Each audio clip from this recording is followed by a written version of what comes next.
Ak miluješ coffee alebo beer rights, tak sleduj toto videjko, pretože... Teraz vám ukážeme spotík, ktorý nám ukázal ČD a je to úplne geniálne, lebo je to samovýčap, kde si môžete načapovať, čo chcete, alko, nealko, pivko, limonádky a zaplatíte sami, nikto tu nie je. Veľa máte tu všetko, koláčiky, nanuky, kávičku, oriešky, snečiky. Ponuka nápojov je naozaj široká, stačí si len opláchnuť pohár a sám si načapuješ či už birel, pivko, bezinku, pomeranč.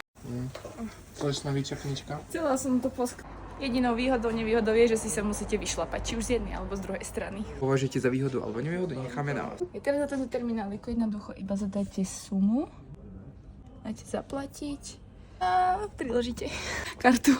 Aha. Môže zaplatiť. Ona si tu všetko načapuje, bla bla bla, ale naťuka, ale zaplatí to kto? Frajerov. Tak. Hotovo. A môžete si ísť užiť váš drinčík. K tomuto spotiku sa rozhodne oplatí vyšlapať, tak vezmite bajky a stretneme sa tam.